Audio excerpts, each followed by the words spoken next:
It feels so good to just like be live and not moving boxes. It's like a new world to not be holding heavy and awkward cardboard boxes right now. It's a day off as far as I'm concerned. You guys ever think about how much money insurance companies are gonna make if we invent eternal life? You think that's like the insurance endgame? They're like, these dumbasses have been paying premiums for 30 years. They're never gonna get paid out. You're not thinking it through. Why would you get insurance if you're immortal? No, it's the people that already have insurance that they would be losing. The money would be the insurance company. You don't understand economics, okay? That's not my fault that you don't understand economics. What about a lifetime warranty? That's true. The money that you save on lifetime warranties could pay for your infinite life insurance. But no companies like offer lifetime warranties anymore, right? It's like it used to be Craftsman, but now Craftsman is like, it's 30 days. Rolex. Look, we're talking about things attainable for the average human being, okay? Tupperware? Really? Also, who's buying a physical watch in 2019? Are you a rapper? If you're a rapper, I'll allow it. Otherwise, why do you own a Rolex? That's just Ninja, Shroud. I get where you're good. Mixer streamers. Okay, fair enough. An iWatch / Apple Watch / Fitbit / whatever. I understand it. I didn't used to, but I do now.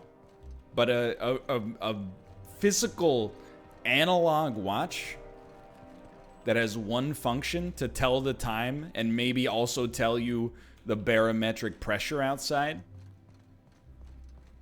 I don't get it.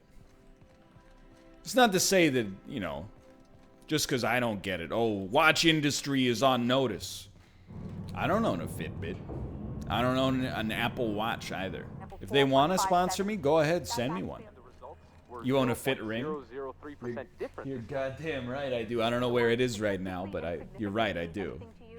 I need a new watch, actually. Hear me out here. No, you don't. You can do whatever you want to do. Don't let me tell you how to live your life. But you don't really need a new watch. Do you own a cellular telephone? Watches are really helpful for certain careers. Yeah, especially if you're a watchmaker. Looking at a phone at work is bad form.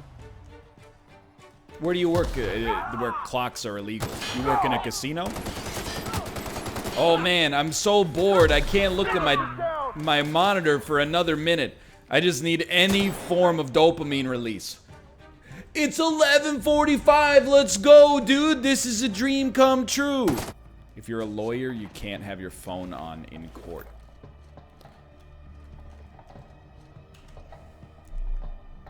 You got me.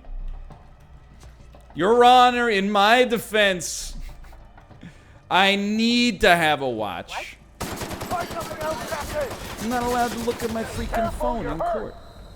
And plus, we live in a society. Wow, you got me. Where there's no clocks in courtroom.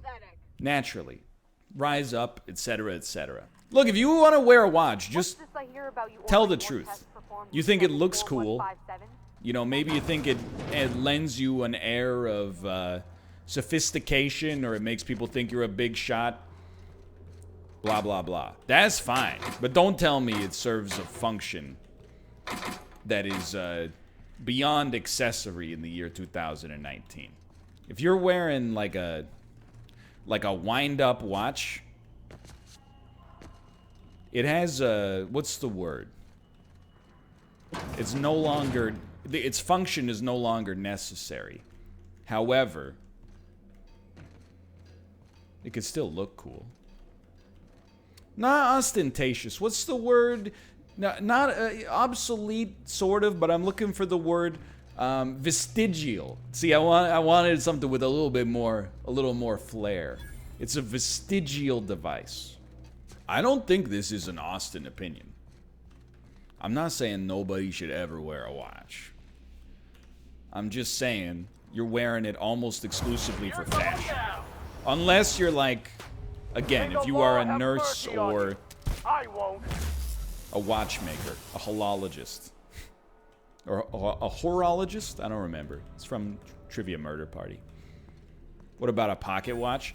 Only if you attach it using a little golden chain that goes to a pocket on your tweed vest. Then I'll allow you to wear a pocket watch without judgment. I gotta report and fire people I'm in charge of if they look at their phones. These guys need watches.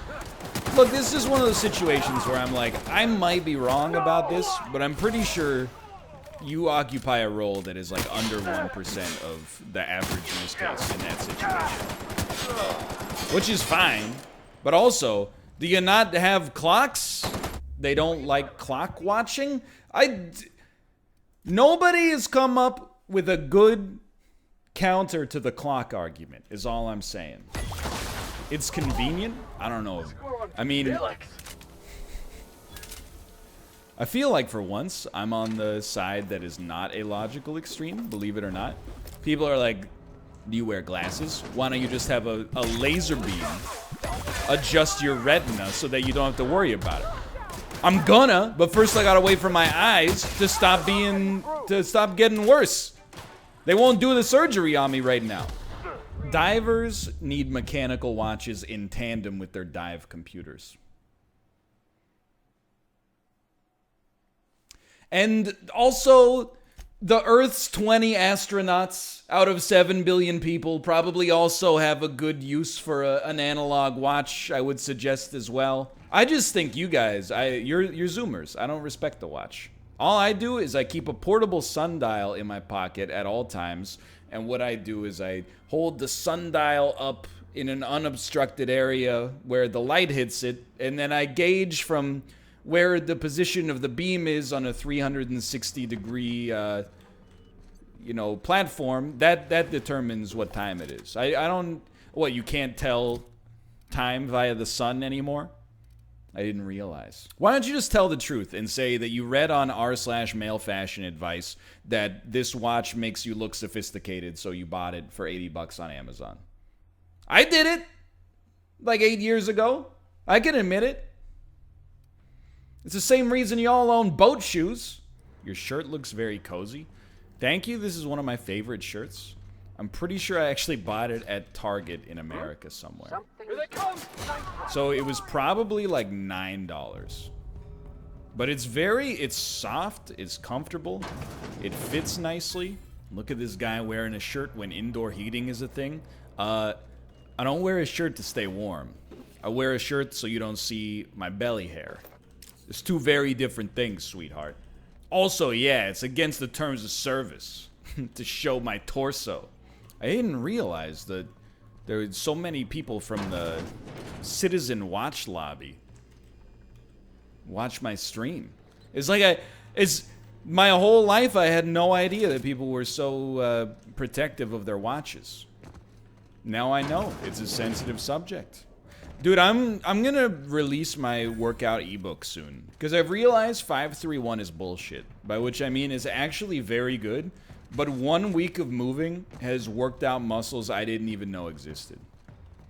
Like, I am 10 times more... I know this is not a great way to approximate work, but, like, the soreness that I feel now relative to, like, after a week of hard workouts is crazy.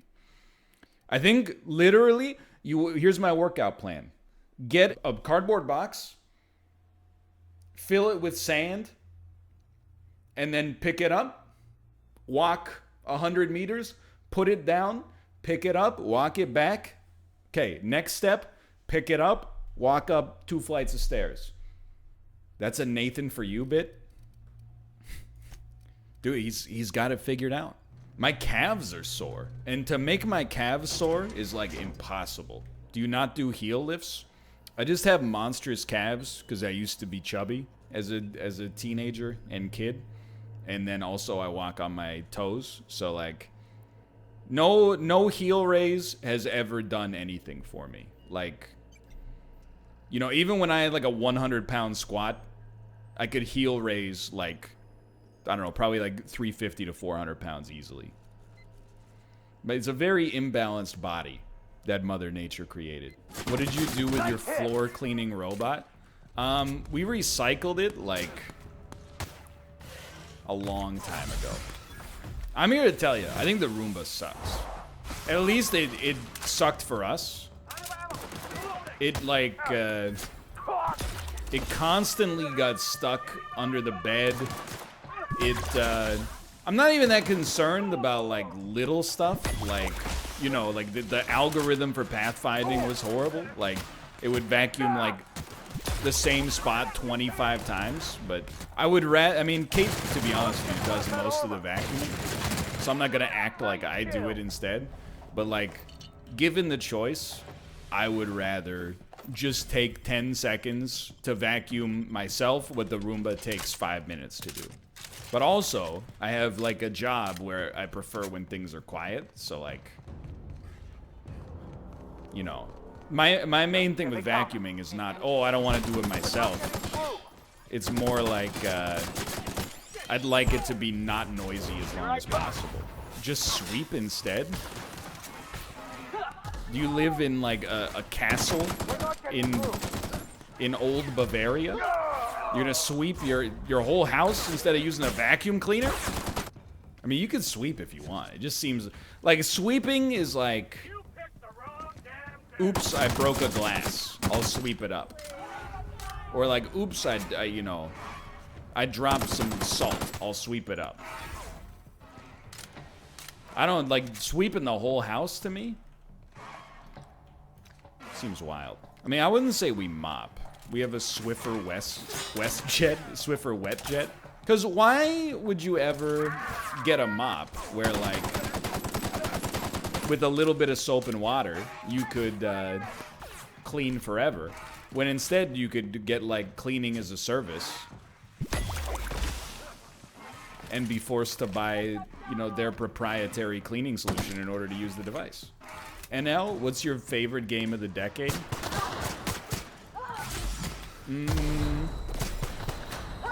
Probably Tetris 99.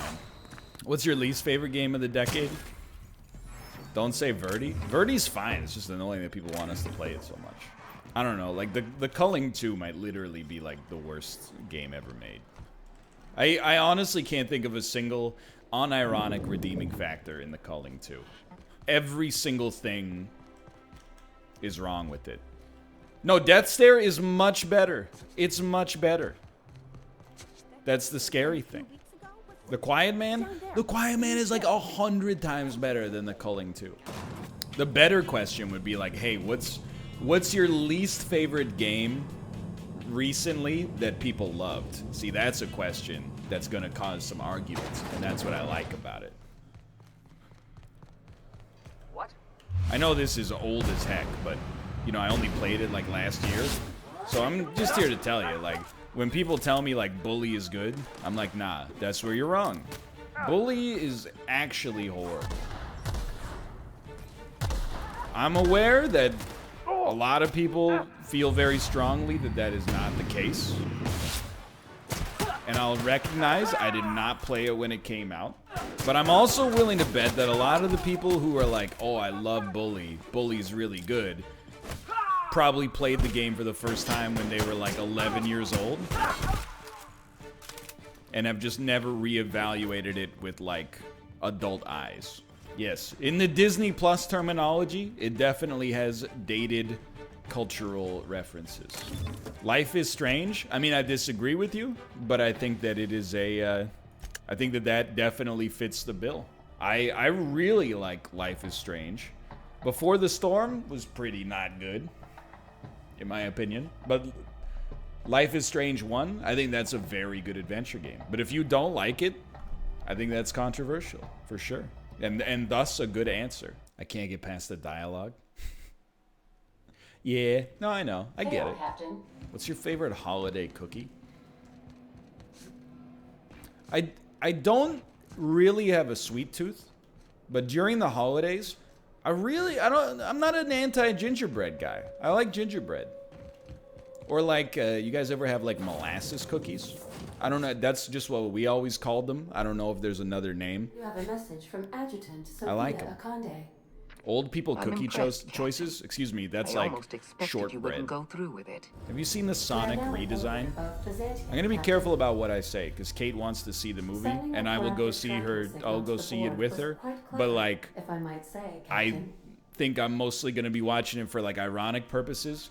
But I am stunned at how many people have like an opinion on the Sonic movie when it's like made for general audiences, i.e., like kids. Like, I just don't care when I see like these mostly dudes on Twitter that are like, you know, in their 30s or even older, and they're like, here's my opinion on the Sonic redesign. And I'm like, it's a kids movie. It's a kids movie. Sonic fans are adults.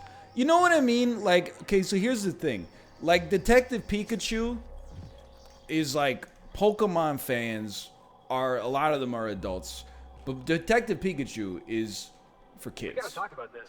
It has the movie has the beats of a child's movie, if that makes sense. And I don't even mean that to like look down on it, because I thought the movie was fine. But like, it is not a movie that is made specifically targeted at like a 25 to 35-year-old audience. I think it's enjoyable by everyone, relatively, but like particularly enjoyable by people that are like low double-digit ages. What's next on the list? That's a good question. I haven't really thought about it, to be honest. It will not be Pokemon, though. Why not? Well, honestly, like, there's a couple of reasons. To be real with you, very little of it is actually, like, internet backlash. Because now that the game's out, most of that has fizzled as everybody's gone back on their boycott anyway. When we played Let's Go Pikachu, Let's Go Eevee, I just think, like, from a viewer perspective, it wasn't really, like, that engaging. I think a lot of people were just like, it's just kind of like... It's like a podcast. And honestly, a lot of the Outer Worlds has been like a podcast as well. Deadly Premonition was obviously the polar opposite of that. So looking for more of the Deadly Premonition stuff. You know what we'll probably play? We'll probably play like, you know, D4 or something like that. I think that's more of my strong suit for Subscriber Sunday games. Diablo 4? Depends if we're over our Activision Blizzard discontents in the year 2025 when it actually comes out. How about Homefront: The Revolution? I'm just interested to know how that popped into mind for you. What made you say Homefront: The Revolution? 'Cause it's not like I'm not trying to pick on you at all. It's just a game you wouldn't expect to be suggested necessarily. I did not say P4. I will not be playing Persona 4 on the stream. Or any Persona. A Persona arena game has an orange threat level of being played. The Persona rhythm game has a beat red warning for being played. And any 150-hour-long RPG has, like, literally the red is so red that light cannot escape from it. It's a red hole. No, not a black hole. A red hole. Like, it's so red. No, the red is so... The saturation is so high, nothing else can escape. Like the opposite of blue hole. Exactly. Yeah, that's the thing. Me and Malf, we got to save space for our upcoming podcast about ranking food items and beverage items and other things. Like, for example, flags of the world. Ranking our prime numbers. I still think, Malf, you got to... Can you pitch Amazon Prime on a show where we just go around doing various blue-collar jobs despite having no experience doing it? Not really, like, kind of like Dirty Jobs, but more like The Simple Life starring Paris Hilton and Nicole Richie. Like, I want you and me working at, like, a Tim Hortons for a day and just being like, wow, this is crazy. I'll have a toasted bagel with cream cheese, please. And then I make it. Oh, okay, you didn't put enough cream cheese in the hole. You'd be Paris for sure. That's hot. See, I'm already there. That's hot. You know, if you go to Tim Hortons, they always put too much cream cheese in the bagel hole. The bagel's like 400 calories. They put like 1,200 calories of cream cheese on it. Anyway. Mouth, pitch them. We can be like George and Jerry going into the NBC meeting. You should play Rimworld. You should watch Mouth play Rimworld, because he has the patience to put the care into his colony that is required in order to have it run smoothly. And the only downside is sometimes his computer glitches and it leads him to have to reload. But, like, it only happens now and then.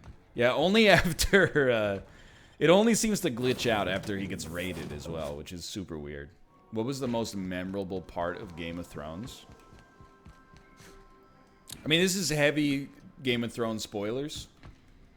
I think the most excited or, like, anticipated I ever was for Game of Thrones was Season 7, Episode 2. When the dragons finally did something, and that had that awesome loot train sequence, and then Jaime Lannister fell into the river in a suit of wrought iron armor, and I was like, holy shit, dude. They're gonna kill Jaime Lannister, and this shit's about to pop off. And then the next episode, he just surfaced on the riverbanks. I am pleased to inform you that we have arrived like 100 meters away, and I went. Please be advised that the punishment for trespassing is execution. Looking back at the time, you're like, okay, it's kind of a weird decision. Looking back, you're like, okay, that's in line with a lot of strange decisions made. This is a maximum security in sequence. I also hate to stop this to talk about Game of Thrones because it's a big circle jerk, but like someone said Bronn's curve in season 8 is even worse. It is definitely where I hit like a lot of malaise with the show. When Bronn like kicks down the door and is like, you fucking cunts. I got a right mind to shoot you with the crossbow.